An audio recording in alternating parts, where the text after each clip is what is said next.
नमस्कार दोस्तों, जय श्री कृष्णा। आप सभी को ज्येष्ठ मास कृष्ण पक्ष एकादशी की ढेरों शुभकामनाएं। प्रिय भक्तों, आज के इस वीडियो में हम बात करेंगे ज्येष्ठ मास के कृष्ण पक्ष की एकादशी, जिसे अपरा एकादशी कहते हैं। कुछ लोग इसे अचला एकादशी के नाम से भी जानते हैं। यह एकादशी मनुष्य का कल्याण करने वाली है। आपका अचल और अपार कल्याण होगा।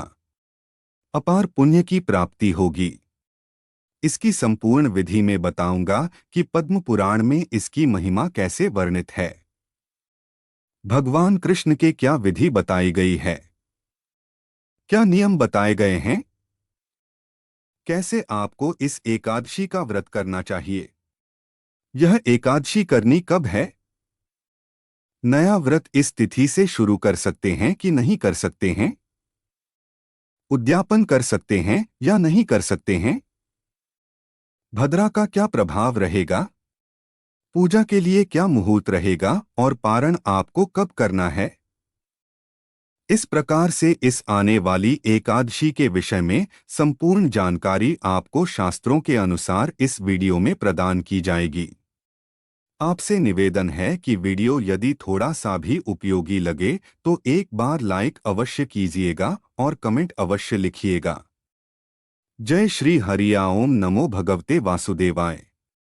आप देख रहे हैं धार्मिक वॉइस यूट्यूब चैनल। अगर आप चैनल पर नए हैं तो सब्सक्राइब कीजिएगा। बेल आइकॉन को अवश्य प्रेस कीजिएगा, तभी आपको हमारे सारे वीडियो प्राप्त होंगे, अन्यथा आपसे जानकारी छूट जाएगी। आइए प्रिय भक्तों, जानकारी आरंभ करते हैं। बात करते हैं आने वाली एकादशी की। प्रिय दर्शकों, एकादशी की महिमा यूं तो वैसे ही अपरंपार है। यह जो एकादशी है, इस एकादशी के विषय में भगवान कृष्ण महाराज युधिष्ठिर के पूछने पर कहते हैं कि हे युधिष्ठिर, जो मनुष्य इस व्रत को करते हैं वे संसार में प्रसिद्ध हो जाते हैं। अपरा एकादशी के व्रत के प्रभाव से ब्रह्मा हत्या, भूत योनि और दूसरे की निंदा आदि के सब पाप दूर हो जाते हैं। भूत योनि से अभिप्राय है, मान लीजिए किसी व्यक्ति की मृत्यु हो गई और उसकी मुक्ति नहीं हो पाई, वह भूत बन गया, तो उस अवस्था में यदि उसे इस एकादशी का व्रत पुण्य अर्पित किया जाए, कोई अन्य व्यक्ति उसके निमित्त इस एकादशी का व्रत करे और उसका पुण्य उसको अर्पित करें, तो इस एकादशी के पुण्य के प्रभाव से वह निश्चित ही भूत योनि से छूट जाएगा, उसकी मुक्ति हो जाएगी। भगवान कृष्ण कहते हैं कि युधिष्ठिर, इस व्रत के करने से पर स्त्री गमन, झूठी गवाही देने वाला, झूठ बोलने वाला, कम तोलने वाला, बहुत से जो राशन के दुकानदार होते हैं वह कम तोलते हैं, ना तो कम तोलने वाला या झूठे की रचना करने वाला, बहुत से ऐसे आजकल विद्वान बैठे हैं जो अपने आप को विद्वान कहते हैं और उन्हें शास्त्र की जानकारी है नहीं, वो लोगों में झूठ फैलाते हैं। कपटी वैद्य बनना, जिनको कोई ज्ञान नहीं है बीमारियों का, दवाइयों, और वह डॉक्टर बनकर फिर रहे हैं। यह बहुत बड़े बड़े पाप हैं। इस एकादशी के व्रत को करने से इन सभी के पापों का नाश हो जाता है। यहाँ तक कि जो क्षत्रिय युद्ध में पीठ दिखाकर भाग गया हो उसका का पाप है, वह भी इस एकादशी के प्रभाव से नष्ट हो जाता है। इसीलिए यह एकादशी का व्रत सभी को करना चाहिए। यह पापों का नाश करती है और मनुष्य को धन धान की प्राप्ति कराती है। भगवान कृष्ण कहते हैं कि हे युधिष्ठिर, जो फल मनुष्य को तीनों पुष्कर में कार्तिक पूर्णिमा को स्नान करने से प्राप्त होता है, तीन पुष्कर कहे गए हैं, और तीनों पुष्कर में जाकर जब कार्तिक पूर्णिमा पर मनुष्य स्नान करता है, उससे जो पुण्य प्राप्त होता है उतना पुण्य एकादशी का व्रत करने से प्राप्त हो जाता है। या मनुष्य गंगा तट पर जाएं और गंगा तट पर जाकर पितरों को पिंडदान करें, उससे जो पुण्य प्राप्त होगा वह आपको इस एकादशी के व्रत के द्वारा घर बैठे प्राप्त हो सकता है। भगवान कहते हैं कि युधिष्ठिर मकर के सूर्य में प्रयाग के स्नान से या शिवरात्रि का व्रत करने से जो पुण्य प्राप्त होता है वह इस एकादशी से प्राप्त हो जाता है। अर्थात मकर संक्रांति पर यदि कोई जाए जो माघ का महीना है उसमें विशेष महिमा कही गई है ना तीर्थराज प्रयाग की, तो उससे जो पुण्य प्राप्त होगा आपको प्रयाग में स्नान करने से वो आपको इस एकादशी का व्रत कर लेने से हो जाता है। इतना ही नहीं, भगवान कृष्ण कहते हैं कि सूर्य ग्रहण में कुरुक्षेत्र के स्नान से या स्वर्ण अथवा हाथी घोड़ा दान करने से जो पुण्य फल प्राप्त होता है। सूर्य ग्रहण के समय कुरुक्षेत्र में दान करने की बड़ी महिमा है। साहब शास्त्रों में इसको सबसे बड़े दानों में गिना जाता है। तो कहते हैं मैं ग्रहण के समय, सूर्य ग्रहण के समय आप स्नान करें, सोने का दान करें, हाथी घोड़े दान करें, यज्ञ करवाएं। उससे जो पुण्य मिलता है उतना पुण्य यह एकादशी आपको व्रत कर लेने मात्र से प्रदान कर देती है। इसकी खूब महिमा कही गई है। भगवान कृष्ण के द्वारा इसके विषय में बहुत कुछ कहा गया है।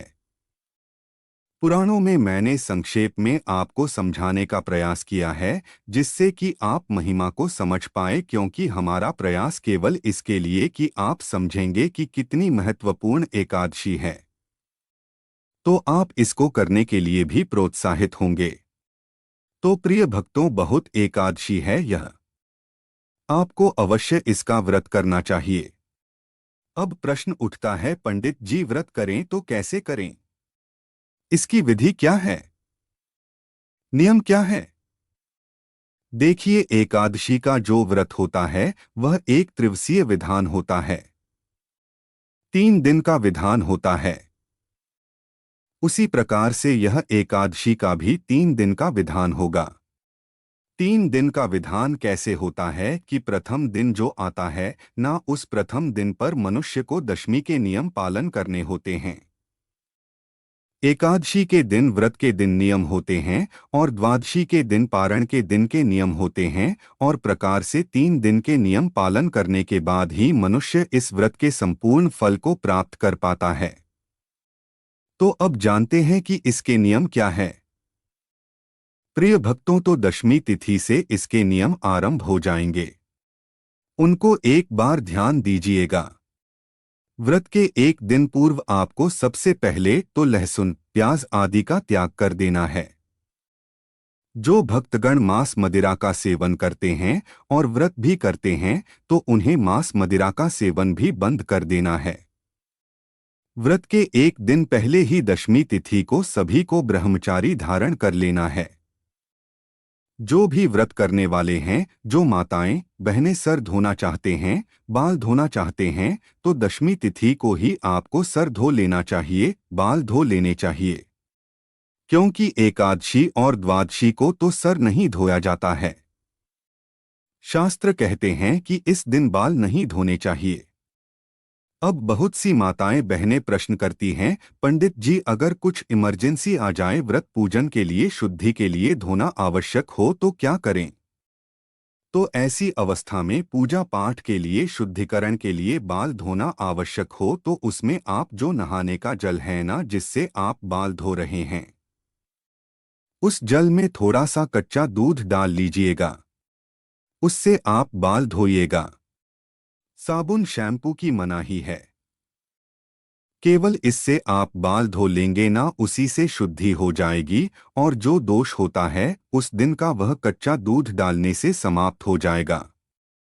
तो इस प्रकार से इमरजेंसी में आप बाल धो सकते हैं। दशमी तिथि को मसूर की दाल का प्रयोग नहीं करना, क्योंकि मसूर की दाल तामसिक होती है। लहसुन, प्याज, चने के साग का प्रयोग नहीं करना। शहद का प्रयोग भी वर्जित कहा गया है। दशमी तिथि को शहद का प्रयोग नहीं होगा। खाने में सेवन नहीं करेंगे, पूजन में सेवन नहीं करेंगे। वैसे ही एकादशी के पूजन में भी शहद का प्रयोग नहीं है, और द्वादशी के पूजन में भी जो पारण का पूजन करेंगे उस दिन भी शहद वर्जित कहा गया है। जो आप पंचामृत बनाएंगे ना भगवान को पूजन के लिए, उसमें भी शहद नहीं डालना है। ज्येष्ठ मास की पर बैंगन खाना भी मना है। तो दशमी तिथि पर आपको इस एकादशी पर विशेष ध्यान दीजिएगा कि बैंगन का सेवन नहीं करना है। तो यह कहूंगा कि बैंगन का सेवन अब आपको पूरे ज्येष्ठ में नहीं करना चाहिए। इसका एक वैज्ञानिक कारण भी है। वैज्ञानिक कारण क्या है कि इस मौसम में बैंगन में कीड़े पड़ जाते हैं और बहुत अधिक कीड़े आते हैं। ऐसी अवस्था में अगर आप खाएंगे भी तो वह आपके स्वास्थ्य के लिए भी अच्छा नहीं होता। कांसे के पात्र का प्रयोग नहीं करना है। कांसे के बर्तन में यदि भगवान को भोग लगाते हैं तो बंद दीजिए। इस एकादशी या दशमी तिथि पर आप कांसे का प्रयोग ना करें, और अगर बर्तन आदि में कुछ भोजन बनाते हैं तो उसको भी आप दशमी एकादशी द्वादशी पर प्रयोग ना कीजिएगा। इस प्रकार से यह कुछ सावधानियां हैं, इनको बरतिए और जो एकादशी पूजन के लिए आवश्यक सामग्री है उसको एकत्र कर लीजिए। अब मैं पहले आपको सामग्री बता देता हूँ। सामग्री के रूप में आपके पास भगवान नारायण की कोई तस्वीर या प्रतिमा होनी चाहिए जिनका आप पूजन करेंगे। उनको स्थापित करने के लिए आप चौकी ले सकते हैं। चौकी पर बिछाने के लिए पीला वस्त्र ले सकते हैं। उनको अर्पित करने के लिए भगवान को रोली मौली पान सुपारी लौंग इलायची धूप दीप इत्र जनेऊ जनेऊ दो लीजिएगा। एक व्रत वाले दिन पूजन में प्रयोग होगी और एक पारण वाले दिन दूसरा पान के पत्ते भी धो लीजिएगा, या आप अगले दिन ताजा ले आए तो बहुत उत्तम है। पुष्प जो है दोनों दिन आपको ताजा ही लाने हैं। तुलसी पत्र आप एक बार तोड़कर और 10 दिन तक प्रयोग कर सकते हैं।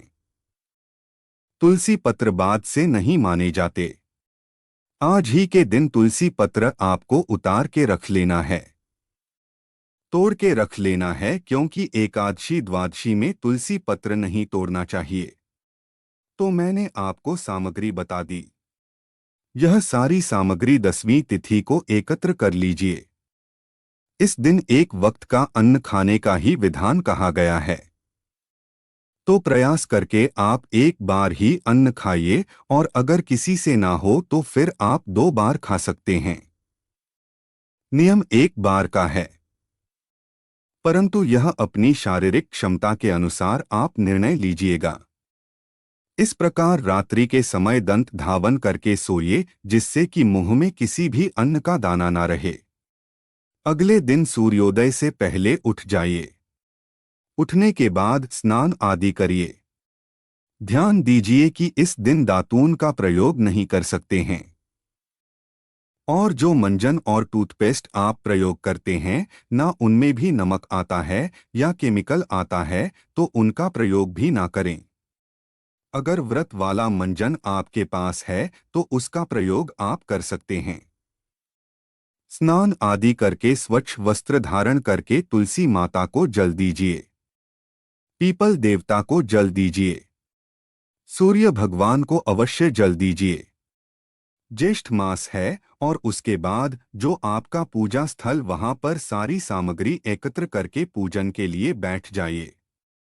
एक लौटा लीजिए तांबे का, उसमें पहले थोड़ा सा गंगाजल भरिए, फिर शुद्ध जल भरिए और पूर्व दिशा की ओर या उत्तर दिशा की ओर मुख करके बैठिए। सामने चौकी आदि सामान को रखिए और सबसे पहले उस स्थान के शुद्धिकरण के लिए और सामग्री के पवित्रीकरण के लिए लौटे में जो जल भरा है फूल के माध्यम से उस जल के छींटे सामग्री और उस स्थान पर छींटे दीजिए, जिससे कि स्थान भी पवित्र हो और सामग्री भी शुद्ध हो जाए। ओम अपवित्र पवित्र वा सर्ववस्थाप वा यह स्मरत पुंडरीकाक्षम सबांत सुच। इस प्रकार से जल छींटे दीजिए। अपने स्थान को पवित्र किया है, सामग्री को शुद्ध किया है। आप चौकी लगाइए, चौकी पर पीला वस्त्र बिछाइए। भगवान नारायण की जो भी तस्वीर या प्रतिमा आपके पास है उसको विराजमान कीजिए। उनके सामने घी का दिया रखिए। घी का दिया भगवान के सीधे हाथ की ओर रहेगा, उसके विपरीत दिशा में धूप रखेंगे। और यदि तेल का दिया जला रहे हैं तो आप उल्टे हाथ की ओर तेल का दिया रखेंगे, उसकी विपरीत दिशा में धूप रखेंगे। इस प्रकार स्थापना करें। आप चाहे तो गणेश जी को भी विराजमान कर सकते हैं, अन्यथा हम आरंभ में ही उनका स्मरण करके पूजन आरंभ कर सकते हैं। स्थापना करने के बाद लोटे में जो जल लिया है उसी में से थोड़ा सा जल किसी अन्य पात्र में ले लीजिए। किसी कटोरी में, किसी गिलास में, वह आपके अपने हाथ धोने के लिए और आचमनी आदि के लिए प्रयोग होगा। अब उस जल में से 1 चम्मच जल अपने हाथ में लीजिए और हाथ धो लीजिए। हाथ धोने के बाद एक एक मंत्र पर 1-1 चम्मच जल का पान कीजिएगा, आचमनी कीजिएगा। यह बताता चलूं कि व्रत यदि कोई भी कर रहा है तो उसे 6 मासा जल ही कहा गया है। शास्त्रों में 6 मासा जल ही लेना चाहिए, आचमनी में इससे अधिक नहीं। इसका अभिप्राय है कि 2-2 बूंद आप 3 बार में लेंगे तो 6 मासा जल हो जाएगा। इतना ही जल आप एक मंत्र पर लीजिएगा। ओम माधवाय नमः जल लीजिए, पी जाइए। ओम केशवाय नमः जल लीजिए, सीधे हाथ पर पी जाइए। ओम नारायणाय नमः जल लीजिए, पी जाइए। ओम रसिकेशाय नमो नमः हस्तो प्रक्षालन नमः हाथ धो लीजिए। हाथ धो के अपने तिलक कीजिए, मौली बांधिए और अब आप दीप प्रज्वलन करेंगे। हम मंत्र पढ़ते हैं। शुभम करोति कल्याणम आरोग्यम धन संपदा। शत्रु बुद्धि विनाशाय दीप ज्योति नमो प्रस्तुते। दीप प्रज्वलन कीजिए, धूप प्रज्वलित कीजिए। दीप और धूप जलाने के बाद व्रत पूजन का संकल्प करेंगे। संकल्प करने के लिए सीधे हाथ पर जल लीजिए, वह तो पुष्प रखिए। दक्षिणा जो भी रखना चाहे वह रख सकते हैं। 3 बार बोलिए, ओम श्री विष्णु, ओम श्री विष्णु, ओम श्री विष्णु। अपना नाम, अपना जिस स्थान पर बैठकर संकल्प कर रहे हैं वहां का मकान, नंबर, क्षेत्र का नाम, शहर का नाम, ज्येष्ठ माह से कृष्ण पक्ष एकादशी प्राप्ति प्राप्त भगवान नारायण एकादशी विष्णु, और वह संकल्प भगवान के चरणों में अर्पित कर दीजिए। ऐसे संकल्प करने के बाद अब आप भगवान का पूजन करेंगे। भगवान को उपाध्य अर्पित कराएंगे, स्नान कराएंगे, पंचामृत से स्नान कराएंगे, फिर सदियों तक स्नान होगा। तदोपरांत वस्त्र के रूप में मौली अर्पित कीजिएगा। वस्त्र अर्पित करने के बाद तिलक कीजिए, कुमारी से तिलक कीजिए, पुष्प अर्पित कीजिए। माला है तो माला पहनाइए, धूप दिखाइएगा, दीप दिखाइएगा। नैवेद्य के रूप में जो भी आपके पास फल मिठाई है वह अर्पित कीजिए। तांबूल अर्पित कीजिए। तांबूल पान का पत्ता लीजिए, उस पर 2 लौंग, 2 इलायची, 1 सुपारी रखिएगा और वहां अर्पित कीजिएगा। फिर दक्षिण अर्पित कीजिए, हाथ जोड़ के नमस्कार कीजिए। यह पूजन कर लेने के बाद और फिर आप कथा श्रवण करेंगे। पूजा की संपूर्ण विधि मंत्र सहित मैं आपके लिए एकादशी से 2 दिन पहले अपलोड करता हूं। प्रत्येक एकादशी पर इस बार भी मिल जाएगी, क्योंकि यहां मंत्र सहित पूरा पूजन कराऊंगा तो बहुत लंबा वीडियो हो जाएगा। तो वहां से आप पूजा विधि का वीडियो देख के आराम से पूजन कर सकते हैं, क्योंकि मैं बड़ी सरल विधि से और प्रेम से समय देकर आराम से आपका पूजन कराता हूं। वीडियो आप चला लीजिएगा और पूरा पूजन आपका हो जाएगा। जैसे बोलते जाऊं वैसे करते जाइएगा, आपका पूजा विधि विधान से हो जाएगा। उस वीडियो का लाभ आपको अवश्य लेना चाहिए। इसके बाद आपने कथा सुननी है और शस्त्र नाम विष्णु शास्त्र नाम सुनना है। फिर आरती करनी है। आरती आदि करके ब्राह्मण को दान दक्षिणा आदि देकर फिर नियम अनुसार दिन व्यतीत कीजिए। नियम अनुसार अर्थात ब्रह्मचर्य का पालन करना, किसी के प्रति वैर भाव नहीं रखना, किसी को अशोभनीय अशुद्ध शब्द अपशब्द प्रयोग नहीं करना, शांतित रहते हुए दिन को व्यतीत कीजिए। सायंकाल को कीर्तन की महिमा है तो कीर्तन कीजिएगा।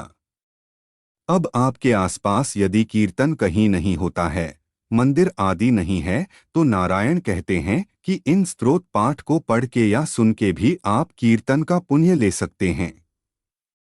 वह सभी स्तोत्र पाठ मैं आपके लिए प्रत्येक एकादशी पर अपलोड करता हूं। एक वीडियो में उस वीडियो का भी आप ले सकते हैं। यह कीर्तन का पुण्य प्राप्त करने में सहायक है। तदोपरांत आहार की बात करें तो फल आहार आपको करना चाहिए। दूध इसमें आप ले सकते हैं। रात्रि काल को जागरण की महिमा है कि रात्रि काल को पूरी रात्रि जागरण करना चाहिए और जागरण का भी प्राय यानी कि टीवी देख रहे हैं, कौश कर रहे हैं, पूजा पाठ करते अर्थात भगवान के स्तोत्र सुनते हुए पाठ सुनते हुए आपको जागरण करना चाहिए। तो जो वीडियो है उसी में सारे स्तोत्र पाठ होते हैं जो रात्रि जागरण के समय भी सुने जाते हैं, तो उसका लाभ अवश्य आप लीजिएगा। जागरण कब तक करें? जागरण रात्रि के कहा गया है, और जो पूरी रात्रि ना कर पाए तो कम से कम 2 बजे तक अवश्य करें और अगले दिन सूर्योदय से पहले उठ जाएं। पारण के लिए विधि विधान से पारण का पूजन करके और फिर व्रत का पारण कीजिएगा। पारण के लिए अलग नियम होते हैं, वह मैं पारण के वीडियो में आपको प्रत्येक एकादशी पर बता देता हूं। पारण के वीडियो से उसकी सहायता से आप अपना पारण कर सकते हैं। विधि विधान से, क्योंकि पारण महत्वपूर्ण है। पारण सही प्रकार से ना किया जाए तो शास्त्र कहते हैं कि आपका 70% पुण्य नष्ट हो जाता है। प्रश्न उठता है कि यह व्रत करना कब और पालन करना कब है। प्रिय भक्तों, यह एकादशी तिथि शुरू हो रही है 12 तारीख की दोपहर को 2:52 पर और 13 तारीख को दोपहर को 1:29 पर एकादशी समाप्त हो जाएगी। उद्या तिथि मान का महत्व अधिक होता है इसमें, और द्वादशी युग का श्रेष्ठ व्रत होता है, इसीलिए 13 तारीख को व्रत किया जाएगा। चावल ना खाने का नियम 12 तारीख से ही मान्य होगा। 13 तारीख को पूजा की बात करते हैं। पूजा कब करनी है? बुधवार का दिन रहेगा 13 तारीख को, और इस दिन पूजा के 5:40 से और 8:38 तक का समय उत्तम रहेगा। भद्रा की बात करें तो इस दिन भद्रा का कोई प्रभाव नहीं है, इसीलिए आप अपने अनुसार पूजा पाठ कर सकते हैं। ध्यान दीजिए कि पारण जो है वह 14 तारीख को होगा, और पारण सुबह 5:36 से और 8:30 तक किया जा सकता है। ये थी जानकारी एकादशी के विषय में जानकारी। थोड़ी भी अच्छी लगी हो तो लाइक अवश्य कीजिएगा। चैनल पर नए हैं तो सब्सक्राइब करते जाइएगा। भगवान सब पर कृपा करें। हरे कृष्णा।